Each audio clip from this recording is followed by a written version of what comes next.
Nous avons pu survivre en leur échappant et en nous cachant. Mais ce sont les gardiens du temple. Ils détiennent toutes les clés. À cause de toutes les issues sont fermées. Alors un jour ou l'autre, il faudra que quelqu'un les combatte. Quelqu'un? Je ne te mentirai pas, Néo.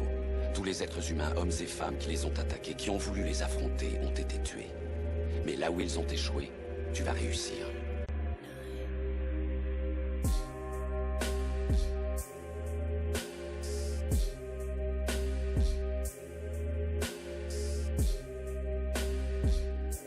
Bonjour à tous, bienvenue dans cette nouvelle vidéo, épisode 5. Alors je vais vous montrer les 13 éléments qui montrent que ils nous ont coupé de l'invisible, enfin les religions nous ont coupé de l'invisible, et que surtout, c'est pas qu'ils condamnent les âmes, c'est qu'ils condamnent les esprits, et vous allez voir pourquoi. Alors, petite mise au point vite fait rapide. Quand je dis que je suis contre les religions, en fait, je suis pas contre les livres révélés qui n'ont rien à voir avec les religions. Les religions se sont accaparées les livres révélés ça leur appartient pas en fait. Les livres révélés n'appartiennent à personne. Il n'y a pas un groupe d'humains qui dit ça c'est à moi. Donc, quand je dis que je souhaite la mort de toutes les religions, je souhaite la mort de toutes les organisations humaines qui s'auto-proclament religion. En revanche, les livres révélés, pour moi, ça n'appartient pas justement aux religions. C'est bien ça la différence entre les deux. Alors, la deuxième mise au point que je voulais aussi vous dire, c'est concernant les livres révélés. En fait, c'est important de bien préciser qu'en fait, ce n'est pas Dieu qui a écrit, ce n'est pas la parole de Dieu. Dieu, on va dire que c'est la lumière ou la conscience cosmique ou la source, on va appeler ça. En fait, les livres révélés, il y a 66 livres dans la Bible, par exemple. Ce qui se passe, c'est que en gros, c'est l'Esprit Saint qui émane de la source. Donc, la source, on peut l'appeler Dieu, si vous voulez. L'Esprit Saint qui émane de la source, qui est l'émanation de la source, est entré dans la conscience de certains humains via la glande pinéale et a donné la lumière à certains humains. Ensuite, les humains, ce qu'ils en ont fait de cette lumière, ils ont écrit des livres, ils ont soit fait une transmission orale, soit ils ont fait une transmission écrite.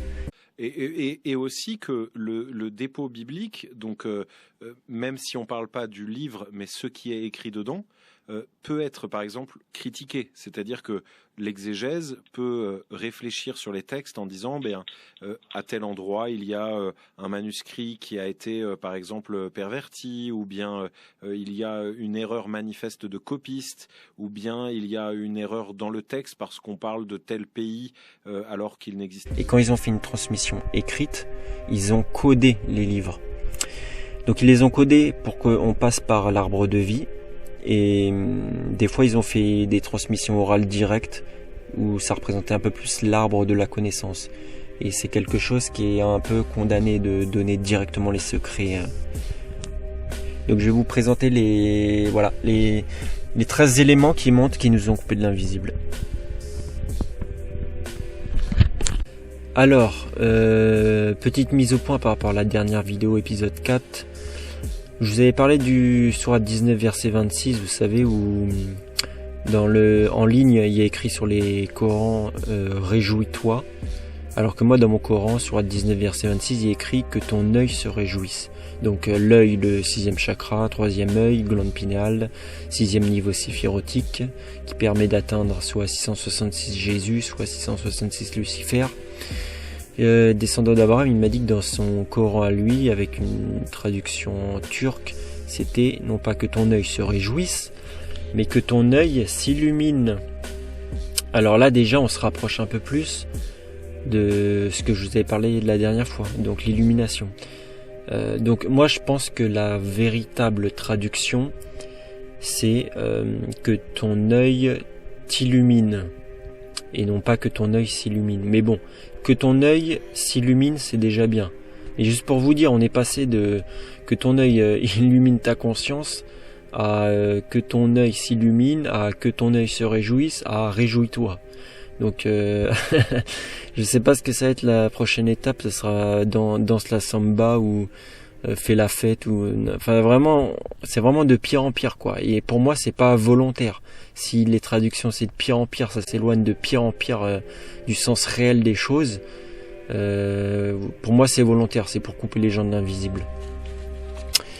Alors on va parler du 6 et du 9. Donc on a vu dans la dernière vidéo le 6 humain, l'homme, la mort, mourir, tout ça, ça fait 66. Que j'avais calculé tous les mots par rapport au 9 qui se termine par 9.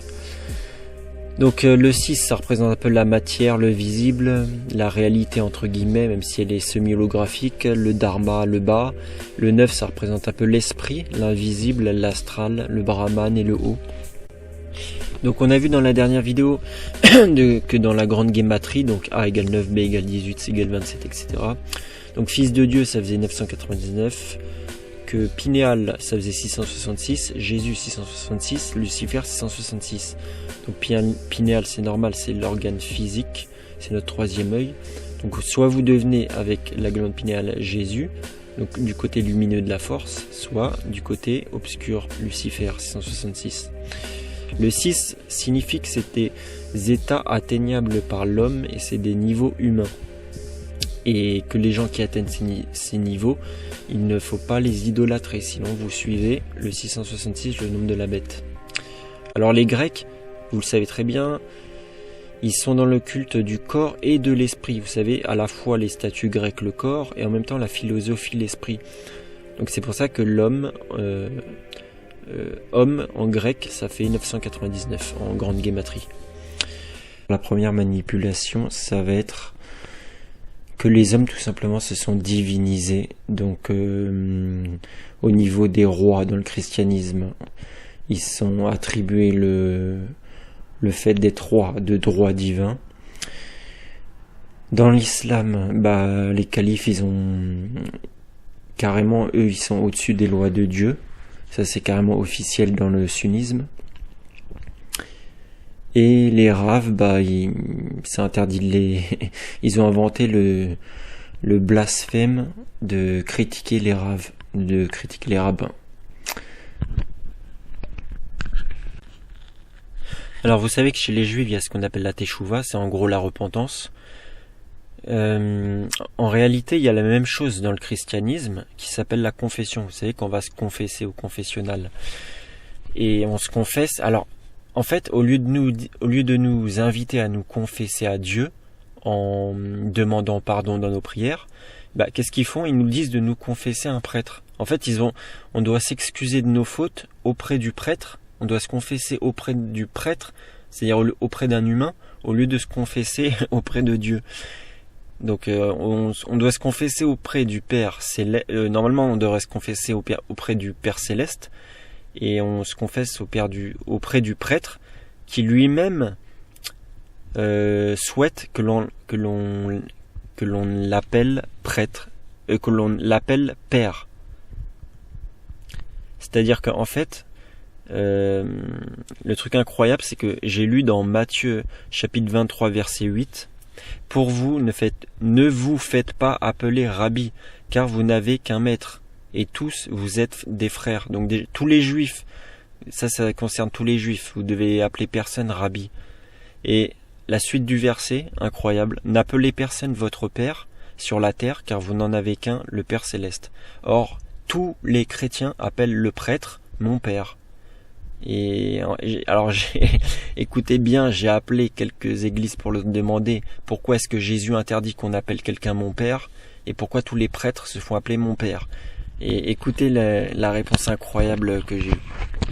Excusez-moi, voilà, non, on peut pas vous répondre là tout de suite. On est au milieu des préparatifs des fêtes. Est-ce que vous pouvez rappeler à partir du 15 janvier, s'il vous plaît? D'accord. Merci beaucoup. Au revoir. N'appelez personne votre père sur la terre, car vous n'en avez qu'un, le Père Céleste. Et du coup, je me demandais pourquoi pourquoi est-ce qu'on appelait les prêtres mon père? C'est une bonne question. C'est une bonne question.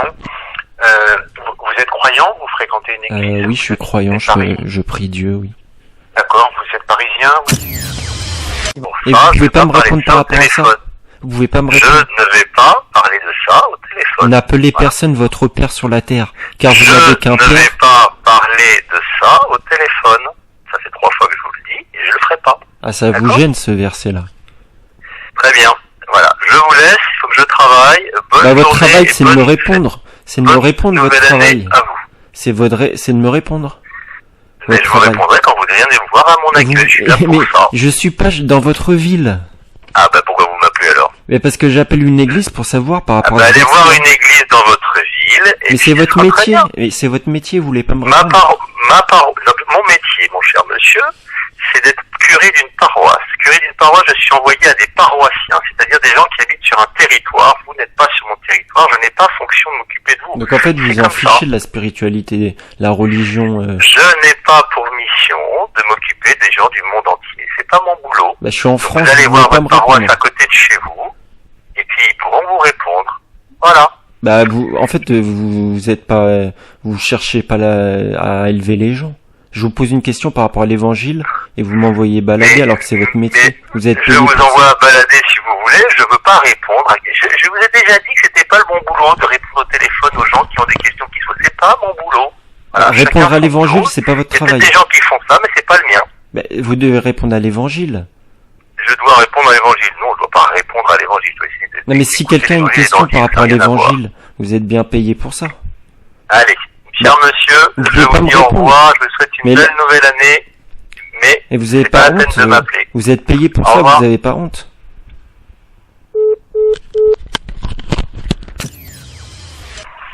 Bah écoutez, en fait, c'est une déformation de l'Église catholique qui a en fait un principe majeur.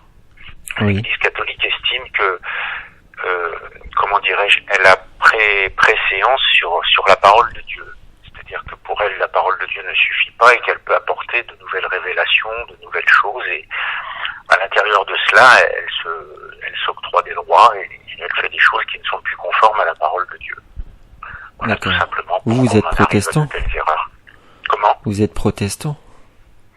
Oui, je suis pasteur évangélique, oui, à Paris.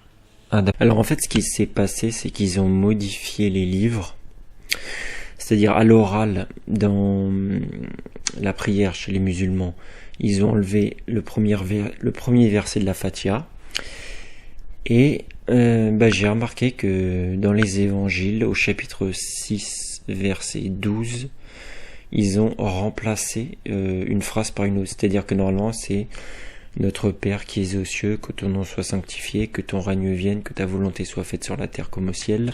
Donne-nous aujourd'hui notre pain de ce jour, pardonne-nous nos offenses, comme nous pardonnons nous aussi à ceux qui nous ont offensés.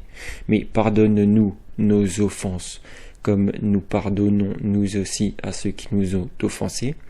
En fait, cette phrase, elle n'est pas du tout dans...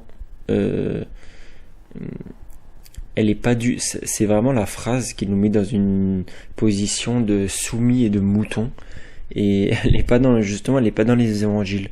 Vous pouvez regarder sur internet, vous tapez évangile de Matthieu chapitre 6 verset 9, la vraie phrase c'est remets-nous de nos dettes comme nous avons remis à nos débiteurs. Et cette phrase ils l'ont enlevée, ils nous parlent des offenses. Comme si, en fait, ils veulent qu'on reste esclaves financièrement de Pharaon. Et vu que le christianisme a été fondé par l'empereur Constantin, ça m'étonne, mais alors pas du tout. Notre Père qui es aux cieux, que ton nom soit sanctifié, que ton règne vienne, que ta volonté soit faite sur la terre comme au ciel. Donne-nous aujourd'hui notre pain de ce jour. Et au lieu de pardonne-nous nos offenses comme nous pardonnons nous aussi à ceux qui nous ont offensés, au verset 12, il est écrit remets-nous de nos dettes comme nous avons remis à nos débiteurs. Oui, c'est ce que les orthodoxes emploient comme texte. Oui. Les orthodoxes disent ça, que quelqu'un de nos dettes, etc. Mais bon, ça veut dire à peu près la même chose, hein. Est-ce qu'il n'y a pas Ceux qui nous ont offensés. C'est Et plus... ne laissez pas, comme ceux qui nous ont offensés, oui. Hmm. Ça, c'est c'est celle qu'on a toujours utilisée. Oui. Alors que, est-ce que Jésus voulait pas, quand il est dit remets-nous de nos dettes, est-ce que c'est pas sortir du Alors, système... mais nos dettes, ça veut dire de nos péchés, hein. Nos dettes pour vous, c'est nos péchés? Oui, à l'époque, on disait ça, hein.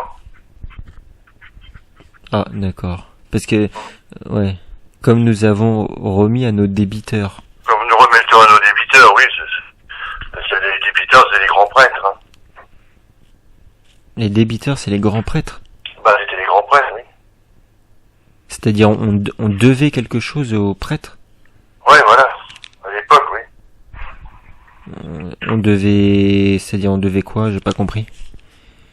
Alors, on remettait les péchés, c'était une question de péché, c'est pas une question de fric ni rien. On ne parlait que des péchés, hein. Ah, d'accord. Alors, en fait, le truc, c'est qu'au niveau de l'être, visiblement, les religions ont inversé l'âme et l'esprit. C'est-à-dire que les religions nous disent qu'il faut sauver notre âme, alors qu'en fait, quand on parle par exemple de fantômes, ou on dit que j'ai vu des esprits, on ne dit pas j'ai vu des âmes qui se baladent, on parle d'esprit. En réalité, c'est l'esprit qui est immortel, et l'âme, l'anima, que chaque animal a, qui lui est au contraire mortel. Et en fait, c'est incroyable parce qu'ils ont inversé l'esprit et l'âme. Et l'esprit, regardez, la preuve, c'est que on dit pas l'âme sainte, on dit l'esprit saint. Et l'âme, en fait, si vous voulez, c'est le cerveau mécanique, c'est le système nerveux, c'est le côté, c'est ce qui nous anime au sens biologique, mécanique du terme, quoi. Alors que l'esprit, c'est justement ce qui est dans, on va dire, l'esprit c'est dans l'invisible, le 9, et l'âme c'est dans le visible, le 6. Grosso modo, pour faire simple. Par exemple, tu sais, quand tu dis certains qui font des expériences pour parler aux esprits, ils font pas des expériences pour parler aux âmes. Ah, voilà. C'est très... Attention, il y a beaucoup d'embrouilles là-dessus. Bah oui, parce qu'en fait, quand on dit de sauver ton âme, en réalité, c'est plus ton esprit qu'il faudrait sauver. En fait, je crois que l'âme, ils ont inversé le mot âme et le mot esprit pour que tu penses qu'il faut sauver ton âme. Et en fait, c'est pour ça qu'il y en a qui disent que les animaux n'ont pas d'âme. Eh ben si, alors justement. Mais ouais, justement, ils ont une âme. Oui, ils ont pas d'esprit. Et en fait, logiquement, faut que tu sauves ton esprit. Et aussi, mais je peux y répondre là, les animaux ont une âme, c'est pour ça qu'on les appelle animaux, parce que animal, ça vient du mot anima en latin, celui qui a une âme, qui est animé, qui bouge. Donc ils ont une âme, mais c'est une âme particulière, qui est une âme qui n'est pas éternelle. Nous, les humains, nous avons cette ressemblance avec Dieu qui fait que, par grâce, donc c'est spécial pour nous, nous avons la chance d'être éternel, notre âme est éternelle. Les animaux... Concernant Israël, c'est pareil aussi, c'est-à-dire ils nous bloquent, les religieux nous bloquent au niveau du 6, c'est-à-dire qu'on a terrianisé Israël, Jérusalem, on en a fait une agglomération, alors que dans l'évangile, on parle très bien de la Jérusalem céleste, c'est pas un bout de terre. On a décidé que ça s'appellerait Jérusalem et voilà, ceux qui y vont physiquement sur place, qui déménagent, ils sont bénis et les autres, non. C'est une Jérusalem céleste. Mais bon, apparemment les juifs qui n'ont pas trop la foi, enfin les élites juifs qui n'ont pas trop la foi, ils ont racialisé le truc pour être automatiquement partie des élus et usurper les blases, comme dit Ahmed Moalek. C'est-à-dire qu'en fait la lumière, en fait ce qu'il faut bien comprendre, c'est que Israël, c'est en gros c'est symbolique, c'est le symbole des croyants, sauf que eux, ils en ont créé un pays, ils l'ont appelé Israël exprès. À la fin des temps, il est dit qu'il y aura 70 nations qui se lèveront contre Israël. Donc en gros, l'idée, c'est qu'à la fin des temps, toutes les nations feront la guerre à Israël. Mais qu'est-ce que ça veut dire? Ça veut dire qu'en gros, à la fin des temps, toutes les nations, ils seront du côté du 6, ils seront anti-Dieu. Et à la fin, il y aura plus qu'un seul groupe en gros, il y aura d'un côté les croyants, et de l'autre côté Pharaon. Et Pharaon, ce sera l'alliance de toutes les nations. Et c'est ça que ça veut dire. Mais le problème, c'est que Pharaon, il a récupéré la Jérusalem céleste. Il a fait une ville, il l'a appelée Jérusalem. Pareil, Israël, il a fait un pays, il l'a appelé Israël. En fait, ça a été complètement récupéré.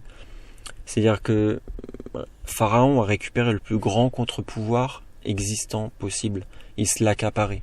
Il a fait en sorte que les croyants en plus détestent Israël. Alors que Israël, c'est pas Netanyahou, ça n'a rien à voir du tout, justement, au contraire. Les dirigeants politiques israéliens, en cachant la vérité aux gens, que Israël c'est pas les juifs, parce qu'il n'y a même pas le mot juif dans la Torah, ils sont justement à l'inverse. Ils sont à l'inverse du véritable Israël dont parle Jésus dans les évangiles, justement. Et c'est éprouvé, par exemple, que le mur des lamentations, on a retrouvé des vestiges romains au niveau du mur des lamentations. Donc en gros, c'est l'inverse. On nous dit que les Romains, ils étaient contre les Juifs, mais Israël a été fondé non pas par les Juifs, mais par les Romains. Toute l'histoire est inversée, c'est incroyable. Parce qu'à la fin des temps, apparemment toutes les nations vont se liguer contre la nation des croyants. C'est ça qui va se passer. Voilà. Alors c'est ça que tu voulais dire, les fils d'Israël. Israël, c'est la nation des croyants, des vrais croyants. Oui, c'est ça. Voilà. C'est à ça que tu veux venir. C'est une symbolique parce que comme tu dis l'exil, là tu te fais penser la galoute, c'est quand on se perd soi-même. Nous-mêmes on est en galoute, mais toi, tu vois, on se perd soi-même, on va s'égarer quand on est jeune, on sort, on court, on croit plus en Dieu, on revient. Hein? Mais ça s'adapte à n'importe quel individu, si tu veux. Oui, c'est un truc intérieur en fait. Un truc intérieur, voilà. Ce que dit Shlomo Sand, c'est que dans la fondation de l'État d'Israël, et au moment où on va fonder l'État d'Israël, notamment à partir donc du grand mouvement sioniste, qui est un mouvement tout à fait intéressant, eh bien, on a inventé, dit-il, une histoire mythique, une histoire du peuple juif qui, en gros, est à peu près la suivante. On a des descendants d'Abraham qui forment les 12 tribus d'Israël et qui sont localisés en Palestine. Et donc on a un peuple race, dit-il. C'est un peuple qui descend du même patriarche et qui, on dirait, génétiquement aujourd'hui, forme une espèce de race.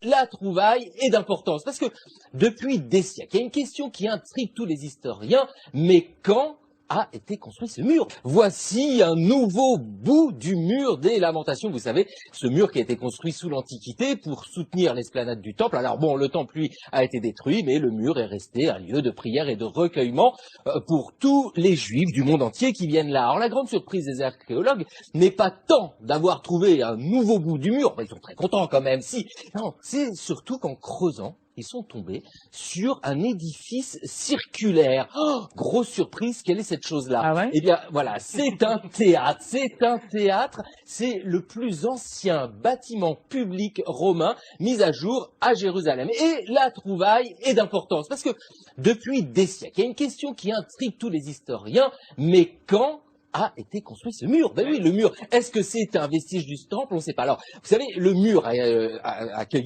l'esplanade accueillait un premier temple construit par le roi Salomon il y a 1000 ans avant Jésus-Christ. Il a été détruit au 6e siècle avant notre ère, au moment de l'exil à Babylone. Un second temple a été construit très vite. Eh bien, c'est pour soutenir ce second temple que le roi Hérode aurait construit le mur. Alors, c'est ce qu'on raconte le plus souvent, on est un petit peu avant la naissance de Jésus-Christ. Eh bien, c'est ce mur qui est découvert, mais le mur occidental, parce qu'il n'y a que nous qui parlons du mur des lamentations, ce mur occidental est complètement remis en cause dans sa datation. Depuis 2011, quand d'autres archéologues, ont creusé sous le mur, et ils ont trouvé des pièces romaines datant de 17 après Jésus-Christ, c'est-à-dire après la mort d'Hérode. Donc, ça veut dire que le mur a été construit du vivant de Jésus. Jésus, qui était un peu charpentier, mais il aurait pu dire bonjour à ses potes maçons qui étaient là. Mais c'est important, et ça a été construit de son vivant. Ça veut dire que ce qu'on appelle, nous, le mur des lamentations, a été construit dans une Jérusalem complètement romanisée. Ce n'est pas un reste du temple. Jérusalem complètement romanisée, ce n'est pas un reste du temple. Chez les chrétiens, pour atteindre l'état christique, c'est-à-dire pour se purifier en fait, eh bien, pareil, les prêtres, qu'est-ce qu'ils nous disent? Ils nous disent que c'est par le baptême physique, c'est-à-dire de l'eau sur le front.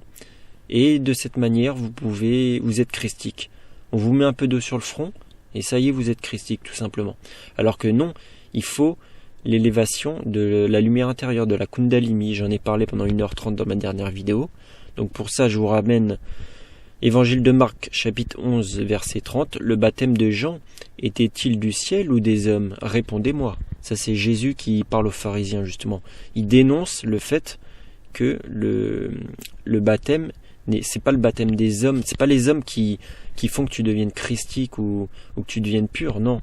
C'est quelque chose, c'est symbolique, c'est céleste. Alors, les fils de Dieu, on va voir tous les éléments en rapport avec le 6 et le 9. Donc les fils de Dieu, pour les juifs, en fait, ça passe par le 6. C'est-à-dire par physiquement une circoncision au niveau du prépuce. Alors, Jésus nous dit, justement, rétablit la vérité en nous disant que c'est la circoncision en esprit. Donc, Épître aux Romains, chapitre 2, verset 29.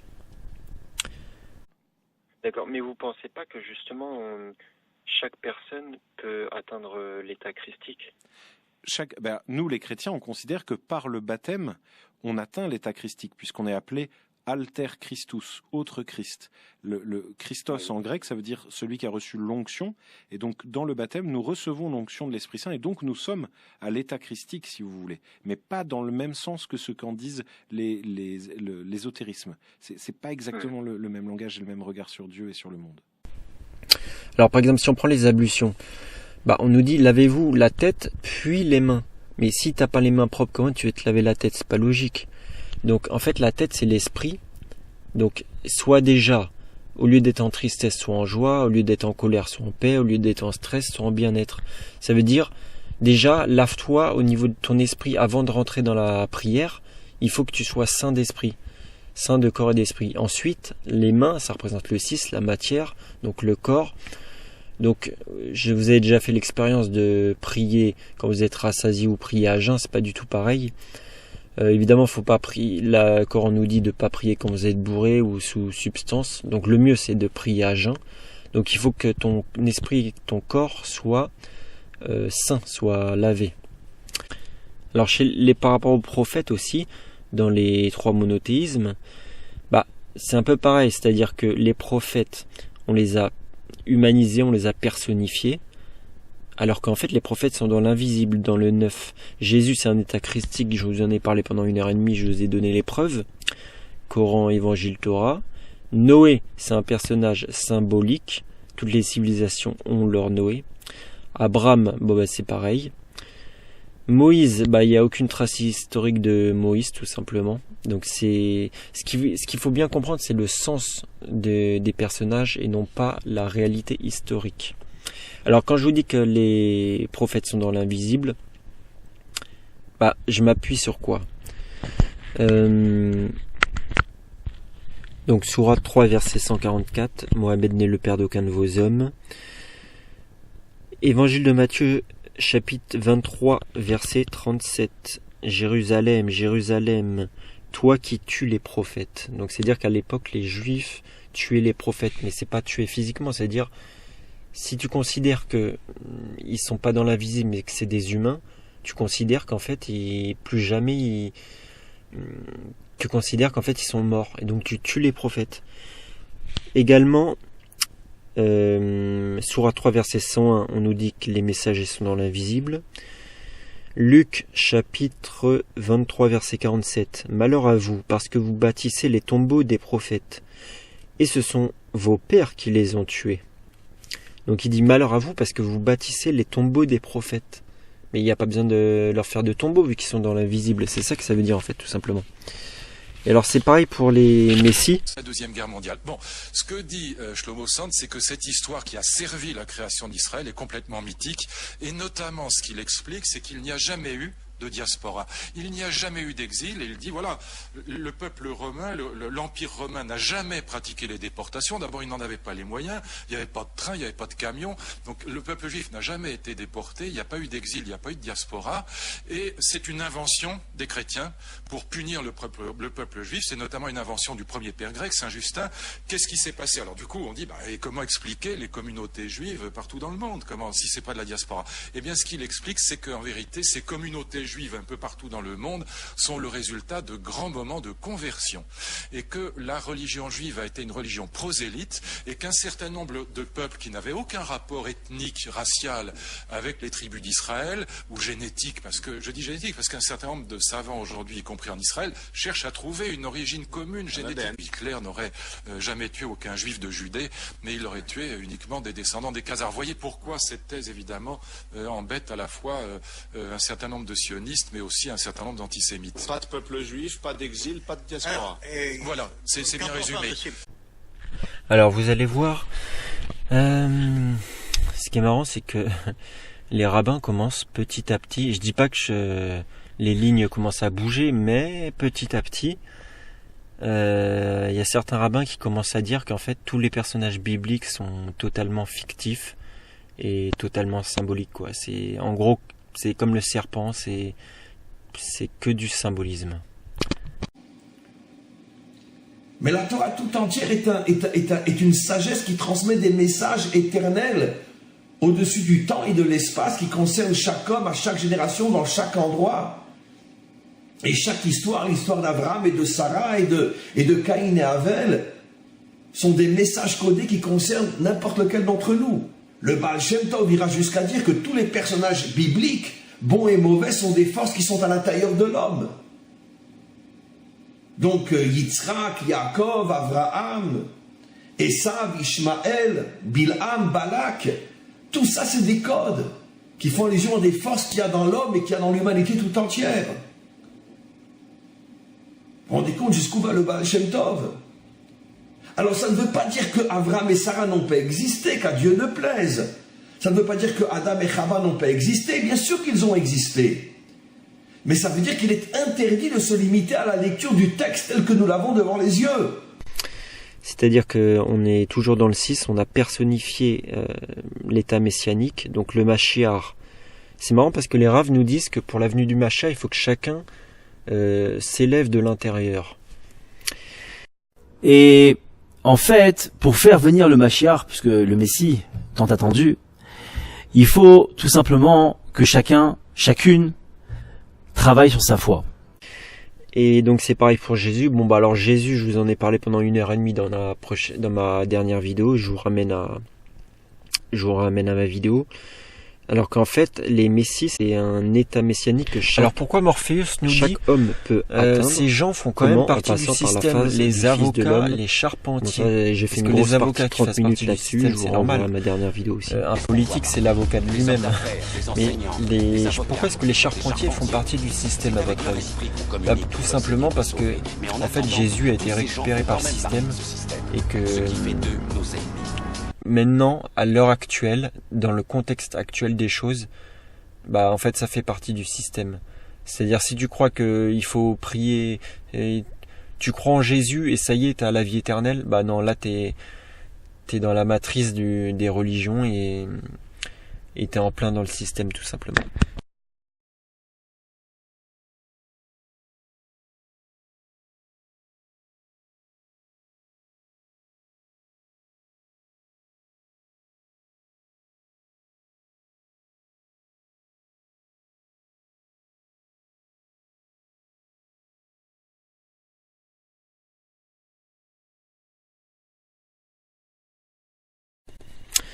C'est-à-dire qu'en fait la lumière, on nous bloque encore au niveau du 6, on nous dit qu'elle est extérieure à nous, qu'on la trouve dans des livres physiques. Donc il y a le livre physique, le livre céleste. Le livre céleste, on le connaît par cœur avant même de s'incarner. Il est dans nos poitrines. On s'incarne, c'est pour ça qu'il y a le fameux verset, ne vous rappelez-vous donc pas. Donc on nous bloque. La lumière, on nous dit, c'est dans les livres physiques, et c'est les humains qui nous la donnent. Alors qu'en fait, la lumière, c'est au niveau du neuf, c'est en nous-mêmes. Il faut la demander à Dieu en prière. On a des outils pour ça, on a une glande pinéale qui nous permet de nous connecter au divin. Et surtout, il y a le livre céleste. Quelle est la différence entre le livre terrestre et le livre céleste? Le livre céleste, le livre terrestre, en fait, il est codé, tout simplement. Et le livre céleste, t'as la compréhension profonde de... Tu peux pas... En fait, le livre céleste, c'est pas la lecture de surface, c'est la compréhension. Il faut que tu aies une révélation, il faut que tu comprennes...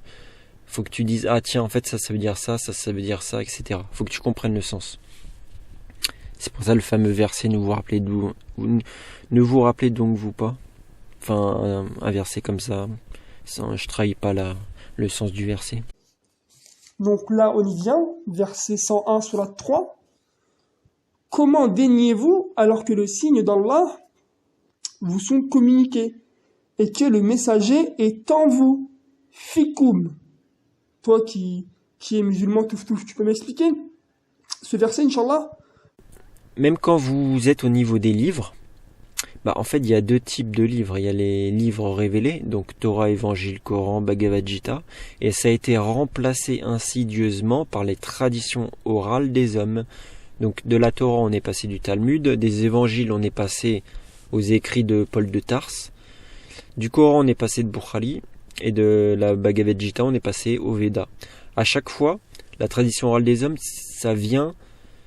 C'est des choses qui viennent après, comme s'il y avait eu un manquement, soi-disant, et ça remplace les livres révélés. En fait, c'est... Techniquement, ils peuvent pas brûler les livres révélés, donc insidieusement, ils les remplacent par la tradition orale des hommes. Et c'est exactement ce que dénonçait Jésus.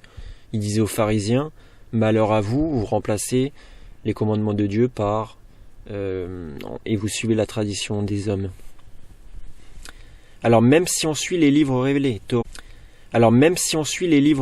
Torah, Évangile, Coran, Bhagavad Gita, qu'est-ce qui se passe? On nous dit qu'en fait l'interprétation, on nous bloque encore au niveau du 6, on nous dit que on nous enferme dans une interprétation humaine, extérieure de nous qu'il faut suivre.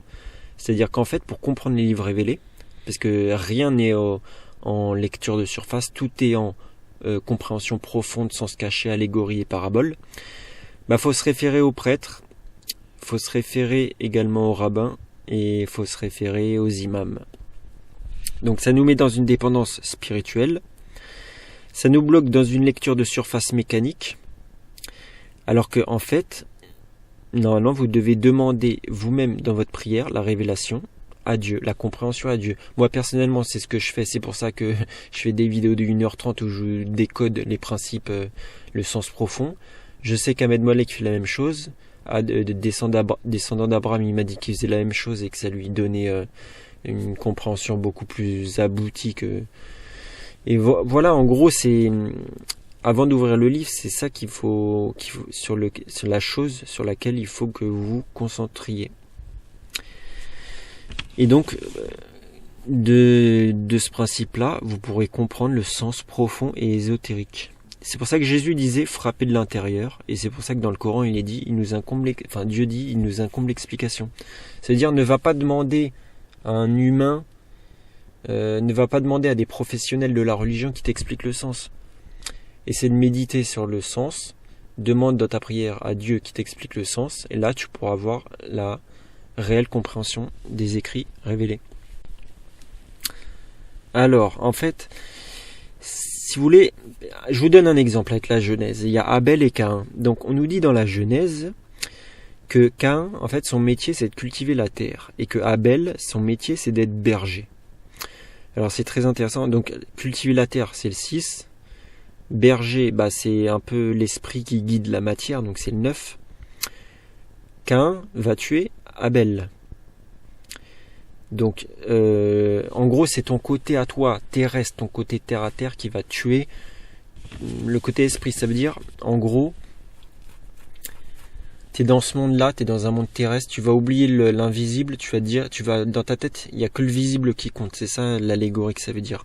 C'est de tuer l'invisible et de rester accroché et donner de l'importance uniquement à la matière, au visible. Donc, Genèse chapitre 4 verset 12, une fois que Caïn il a tué Abel, tu auras beau cultiver la terre, elle ne produira rien elle ne produira plus rien. Donc en gros, bah c'est tout simple. Si tu restes bloqué sur le côté matériel, terrestre, visible, etc., ta vie ne donnera rien. Il faut un minimum d'élévation, il faut un minimum se christifier, il faut un minimum être dans l'invisible. On a besoin des deux, la matière, le corps et l'esprit. Tu peux pas rester au niveau de la nature, te dire tout calculer, l'argent, le machin, en disant ok j'ai ça, je vais avoir tel pourcentage. Il faut que tu sois dans l'équilibre, visible, invisible. Et donc ce fameux verset de la Genèse, ça veut dire qu'en gros, science sans conscience n'est que ruine de l'âme. Le 6 sans le 9, c'est que ruine de l'âme. La matière sans l'esprit, le visible sans l'invisible, n'est que ruine de l'âme. Et tout ce qui est en haut est comme tout ce qui est en bas. En gros, la double polarité. Alors ce qui est intéressant, c'est que dans la Genèse sumérienne, il y a à peu près la même chose. C'est-à-dire que le dieu du ciel le dieu du ciel, vu qu'il va envoyer des fléaux sur la déesse de la terre, parce que la déesse de la terre s'est mal comportée envers le dieu du ciel. Donc là on retrouve un peu le même délire que Abel et Caïn.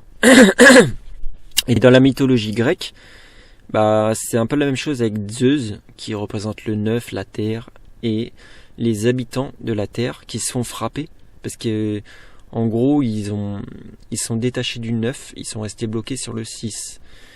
Et c'est pareil pour les Atlantes, c'est pareil pour les Babyloniens, c'est pareil pour toutes les civilisations qui ont été englouties. En fait, à chaque fois, c'était le même délire. Ils restent sur la connaissance, sur le matériel, sur le physique. Une fois qu'ils ont la technologie, ça y est, ils oublient l'invisible, quand ils sont très riches dans le visible. Et à chaque fois, ils sont frappés par l'invisible. Toujours quand tu es en déséquilibre, il y a un rééquilibrage divin qui s'occupe de te rééquilibrer ton cas, quoi.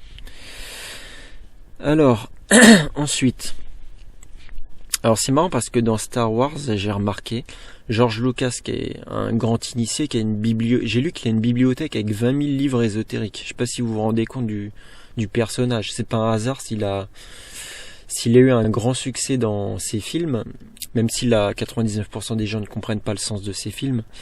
Mais en fait, si vous voulez, le père, donc Anakin 60, donc le 6, la matière, il va devenir Vador, donc encore 60, V-A-D-O-R, Gématrie 1, A égale 1, B égale 2, C égale 3. Donc il reste au niveau du 6. Son fils, Anakin, à Vador, alors fils, F-I-L-S 49, il s'appelle Luke, L-U-K-E 49 aussi, Gématrie 1, petite Gématrie. Et c'est marrant parce que Luke, en fait, si vous voulez, vous vous souvenez de la fameuse scène, et son père, il lui dit « Rejoins-moi, et tu seras un roi comme moi et tout ». Et le fils, il préfère mourir, il préfère sacrifier, tomber dans le trou, ne pas tendre la main au père. En gros, l'esprit, le 9, divorce du 6. C'est exactement ce que je vous ai parlé pendant 1h30 dans ma dernière vidéo. Et c'est pour ça que la fameuse scène « Je suis ton père » et tout, et l'autre il dit « Non mais je veux pas, c'est très alléchant d'être le roi de la galaxie machin et tout, mais ça c'est visible, moi je veux pas de ça. » Et donc c'est là où il y a la dissociation du père et du fils. Et alors, vous savez que Luke, à un moment donné, il a une petite relation avec sa sœur, Layla. Et faut bien comprendre que c'est exactement ce que je vous ai parlé par rapport à l'Esprit Saint. Vous savez, la Trinité composite que je vous ai parlé, que Marie, etc. En gros, Luke et Layla, sa sœur, on retrouve exactement la même chose avec Adam et Ève. Adam et Ève, ils ont une relation ensemble, on est d'accord. Mais Ève, elle sort de Adam. Ève est une partie d'Adam. Ève, c'est la côte de Adam. C'est comme si c'était sa sœur, en fait. Et figurez-vous que c'est la même chose, par exemple, avec Jésus, qui est en couple avec... C'est la même chose avec Jésus, qui est... La femme de Jésus, vous savez qu'elle s'appelle Marie-Madeleine. Donc c'est Marie sa mère, mais on a rajouté Madeleine pour pas pour pas choquer les gens, mais en gros c'est un clin d'œil. Et figurez-vous, donc toutes les civilisations, c'est la même chose. Par exemple, Enki, il a engendré Ninkari avec sa fille Ninsig. Donc avec sa fille, Enki engendre, à chaque fois c'est un truc d'inceste, mais en fait c'est pas de l'inceste, c'est symbolique. Et ensuite, Enki, il a un rapport avec Ninkura, c'est-à-dire sa petite fille, et il engendre Utu. Donc encore un truc d'inceste.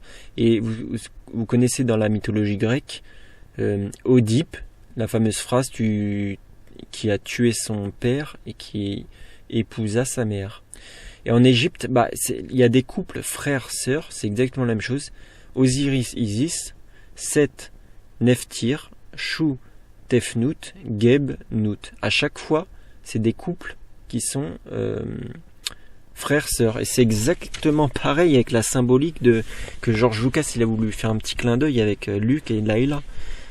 C'est-à-dire, il faut comprendre la symbolique. C'est pour ça, si vous faites une lecture de surface, vous comprenez rien, ou vous dites c'était tous des incestueux, mais en fait, non, pas du tout. C'est le sens caché, le sens symbolique.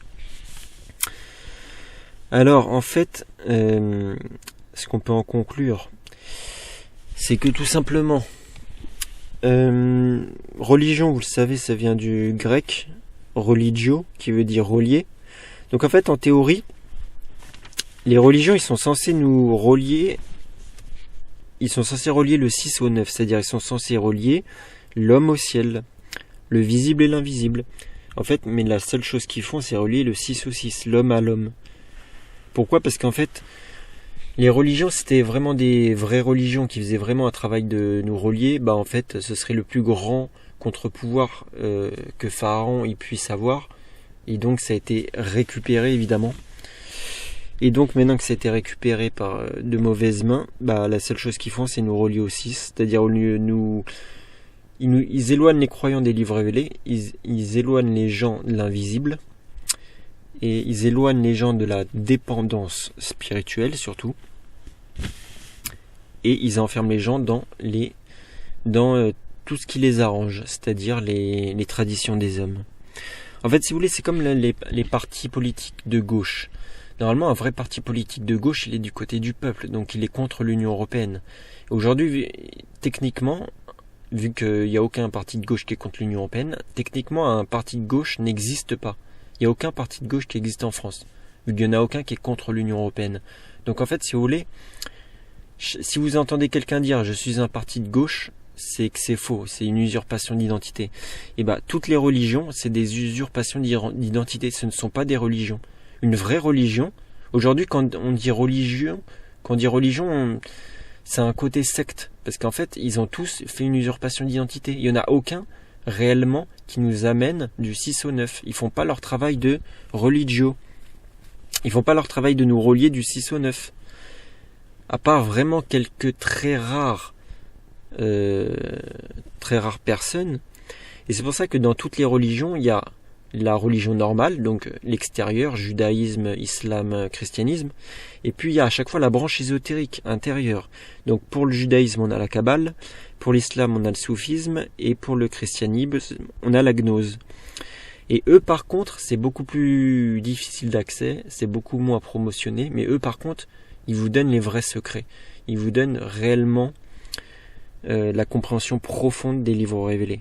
C'est pour ça qu'il faut s'intéresser à toutes les doctrines, ne pas tomber dans le piège qu'on a voulu racialiser les livres en disant le Coran c'est pour les Arabes, pour les musulmans, les Juifs c'est pour la Torah, le peuple élu, alors qu'il n'y a pas le mot juif dans la Torah, les chrétiens, les évangiles c'est pour les chrétiens. Non, en fait, comme dirait Ahmed, on nous a divisés dans le ciel par les livres pour qu'on soit divisés sur terre, tout simplement. Donc en gros, pour réussir votre vie spirituelle, il faut que vous réussissiez votre vie terrestre. C'est plutôt le contraire. Pour réussir votre vie terrestre, il faut que vous réussissiez votre vie spirituelle. Et si vous réussissez votre vie spirituelle, vous réussirez votre vie terrestre. Mais pour réussir sa vie spirituelle, il ne faut pas être que dans la théorie, il faut aussi travailler dans la matière. travailler dans le visible. Vous pouvez pas être que dans l'invisible. En gros, il faut une harmonie. Il faut être dans l'équilibre. EQUILIBRE 666 comme Jésus ou Lucifer. Et donc voilà, ce que je vous invite, c'est tout simplement à être dans l'équilibre, dans l'harmonie des deux, visible et invisible. Alors je vais vous donner le secret, comment faire. En fait, toutes les vidéos que je fais, c'est ni de la chance, ni du talent, ni quoi que ce soit. En fait, c'est juste que dans ma prière, je demande à Dieu quelque chose qui va vous paraître très arrogant. Je demande à Dieu de pouvoir recevoir la lumière et de pouvoir apporter la lumière aux gens. Alors ça, vous allez me dire, ouais mais là tu manques d'humilité, tu te prends pour qui, etc. Mais en fait, il y a aussi un truc qu'il faut que je vous dise, c'est que le mot humilité, ça a été inventé au Moyen-Âge par les rois, par le pouvoir, justement pour que les gens se rabaissent d'eux-mêmes. Le mot humilité, en fait, étymologiquement, ça vient de humiliation.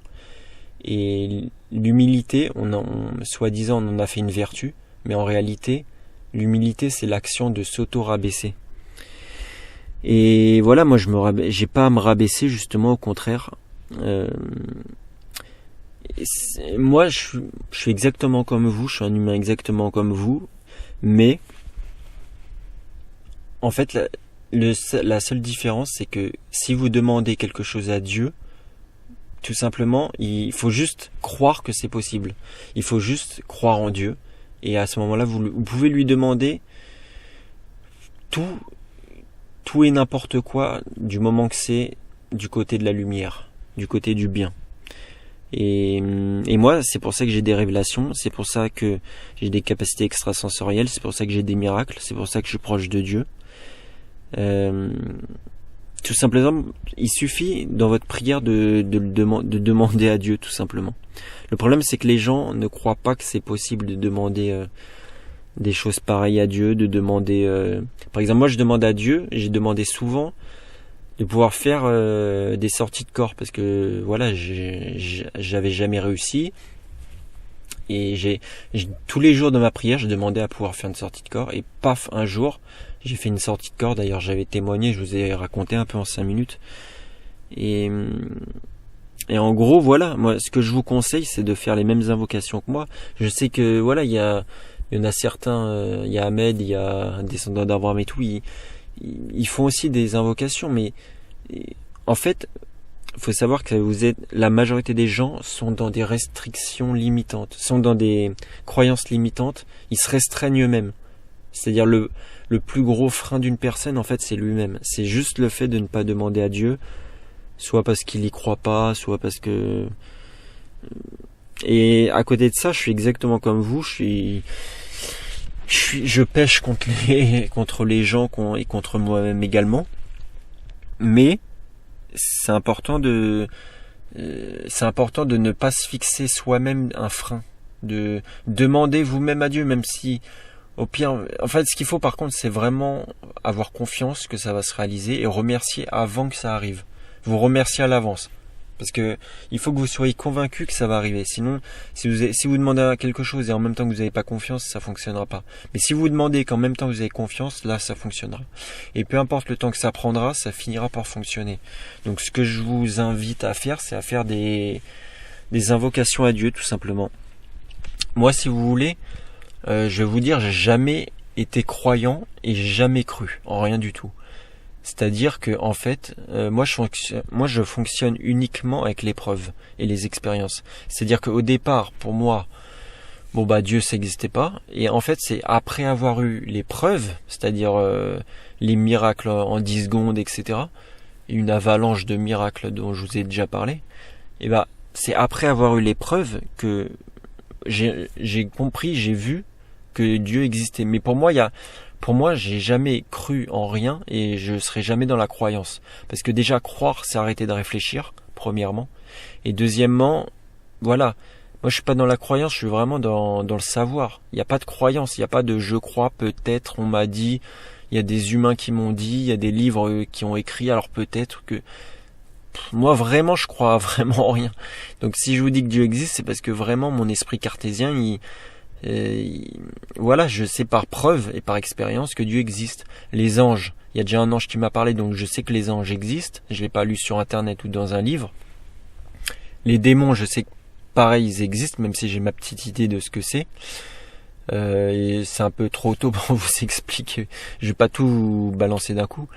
Mais voilà, je sais que tout est écrit, pas parce que je l'ai lu ou que je l'ai vu sur internet ou sur YouTube, je sais par expérience que tout est écrit également. Et moi, ma spiritualité, il y a aucune croyance en fait, c'est que de la preuve, que de l'expérience. C'est que de l'expérience, que de la preuve. Et si vous voulez, le problème c'est que la majorité des gens, ils sont dans la croyance, donc du coup, ils se laissent guider par soit des humains, soit des doctrines, des organisations humaines.